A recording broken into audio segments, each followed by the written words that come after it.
गलती सिर्फ मेरी तो नहीं थी। घर के बाहर से आई अपनी माँ को परेशान और चिंतित देख अनीता ने अपनी माँ से पूछा, माँ क्या हुआ? राधा जी पास पड़ी चारपाई पर बैठ थोड़ी देर सोची। संकोच में धीमी आवाज में शादी के 4 साल बाद मायके आई।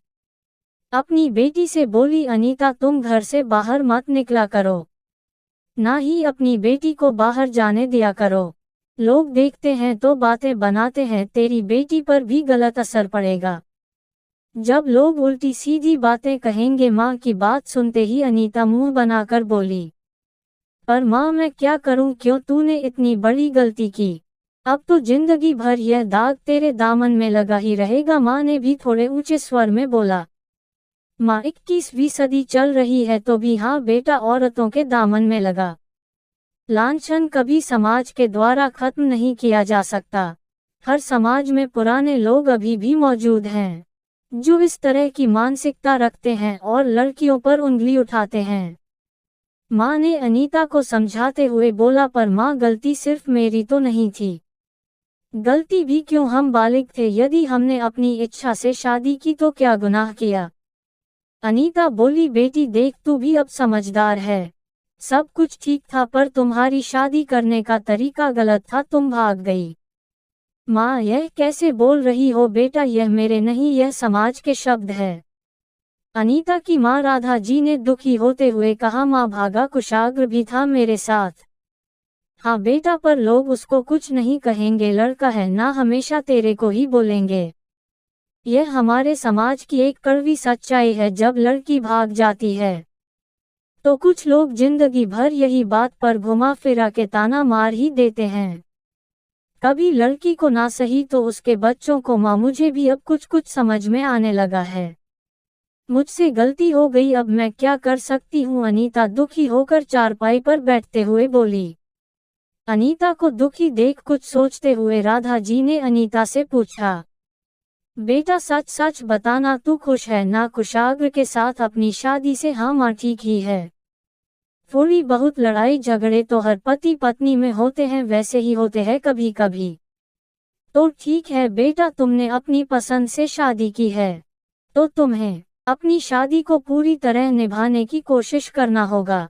जी माँ, अनीता ने लंबी सांस भरते हुए बोला। मम्मी पापा मुझसे कब बातें करेंगे? अब तो मेरी शादी को 4 साल हो गए और मैं पहली बार घर भी आई हूँ।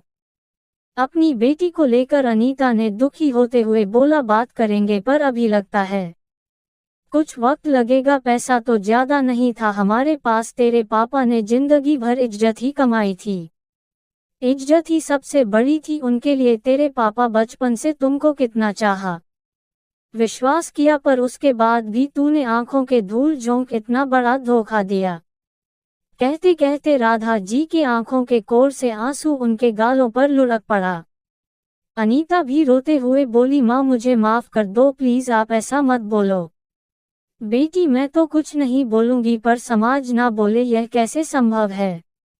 जब तू शुरू में चली गई थी तब तो यह समाज हमें इतने ताने मारता था, ऐसा लगता था कि जहां से हम गुजरते हैं लोग हमारे बारे में बातें कर रहे हैं। कैसे अपमान का घूंट पीकर एक एक दिन करके हमने अपने समय काटा है। राधा जी रोए जा रही थी और अपने अंतर्मन के अंदर छिपे दर्द का व्याख्यान अपनी बेटी के आगे आज पहली बार खुले मन से कर रही थी। माँ माफ कर दो मुझे, सॉरी माँ गलती हो गई, इससे ज्यादा मैं कुछ नहीं कह सकती, कहकर अनीता अपनी माँ की आंखों के आंसू पोंछने लगी। तभी घंटी बजी, बगल वाली आंटी जी आ गई अनीता से मिलने। कैसी है अनीता? मैं ठीक हूँ आंटी। अनीता उठकर जाने लगी। बैठना, मैं तो तेरे से ही मिलने आई हूँ। अनीता बैठ गई। और सब ठीक है तुम्हारे ससुराल में? हाँ आंटी जी। थोड़ी देर में बातों ही बातों में आंटी जी ने अनीता से बोला, तुमने अच्छा काम किया, एक लड़का पसंद कर लिया। देख हमारी बेटी तो अभी तक पड़ी हुई है, हमें समझ नहीं आ रहा कैसे उसकी शादी कराएं। और कहाँ तू तो बढ़िया है, बिना दहेज के भागकर अपने ससुराल चली गई। आंटी जी ने ताना मारते हुए बोला।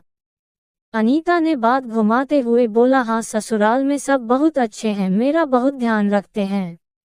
आंटी ने वही बात को फिर बोला, अनीता तुम भाग गई पर अपने बाप का सर शर्म से झुकाकर चली गई। पूरी बिरादरी में, पूरे मोहल्ले में पहली लड़की तुम रही जिसने ऐसा काम किया। चल कोई बात नहीं, आंटी जी ने मुंह बनाते हुए बोला। बेटा मोहिनी को कुछ खिला दे। सो के उठ गई है वह। बात को काटते हुए राधा जी ने बोला। अनीता कमरे में जाकर अपनी बच्ची मोहिनी में बिजी हो गई, पर उसकी आंखों में आंसू और दिल में बेचैनी थी। क्या उम्र थी, दिल के क्या जज्बात थे जिस पर वो कंट्रोल नहीं कर पाए, और बिना शादी के घर के चारदीवारी के बाहर बिना बताए कदम रख दिया। जिंदगी की इतनी बड़ी गलती कर दी, लेकिन अब तो सिर्फ पछतावा था और कुछ भी नहीं।